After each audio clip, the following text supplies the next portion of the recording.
So we're in the chapter on walking the Bodhisattva path, and we're in the question and answer section. And the question is, how is our accumulated merit distributed to others? Why do some people seem to derive more benefit than others? And Rinpoche responds, though we have a connection to all beings, it is easier to help those with whom we are more closely linked, especially if they are open to us. A story illustrates the power of a close connection. When one member of a very wealthy family died, the family was anxious to find out where he had taken rebirth. After some time, a great lama passed through the area. The family asked him what had happened to their departed family member. Rather than answering the question directly, the lama suggested they sponsor a reading of the Kangjur, the 108 volumes of the Buddha's teachings.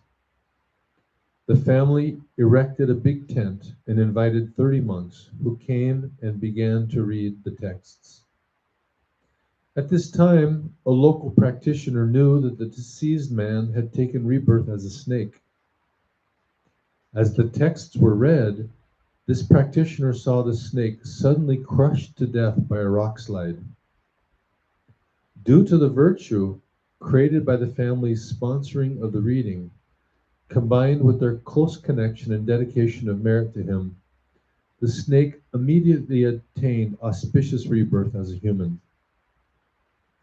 It doesn't matter whether our connection is positive, as with someone we love and are trying to help, or negative, as with someone we've harmed intentionally or inadvertently. We prefer positive relationships, but negative ones are just as powerful. The connection between you and the chicken on your plate is one of suffering and death for the chicken, and one of good fortune for you. Nevertheless, its body is nourishing yours, so your prayers and dedication of merit will have a particularly strong impact. Next question. For months at a time, I can be tremendously active and capable of helping others. But inevitably, a difficult situation arises, and I despair of ever making any difference in the world whatsoever. I realize that a good heart is the way to go. But how can I deal with these periods of burnout? The Rinpoche answers, ideally, we serve others with a pure heart, not expecting gratitude, payment, or recognition. We accept others' complaints with equanimity and patiently continue, knowing that people don't always see the purpose of what we're doing. Though our actions may seem insignificant or unproductive, if our motivation is pure and we dedicate the merit expansively, we generate great virtue. Though we may not accomplish what we set out to do, auspicious conditions and our ability to benefit others in the future will only increase. No effort is wasted.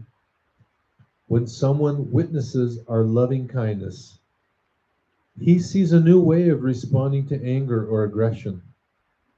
This can become a reference point in their mind that, like a seed, will eventually flower when conditions ripen.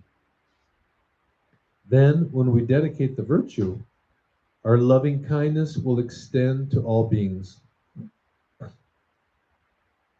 We mustn't become discouraged if someone we are trying to help continues to experience the results of her negative karma, and in the process creates the causes of future suffering.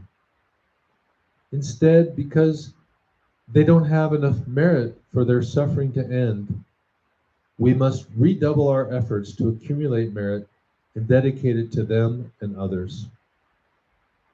We're not out to accomplish selfish aims. We are trying to establish the causes of lasting happiness for all beings. By purifying our self-interest and mental poisons, we develop a heroic mind.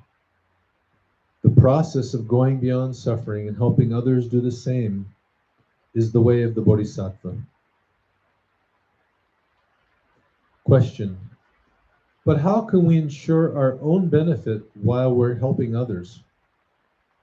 Rinpoche answers, if we do whatever we can to reach out, help, and serve others, our own merit will naturally increase and infallibly produce benefit for ourselves as well. Infallibly.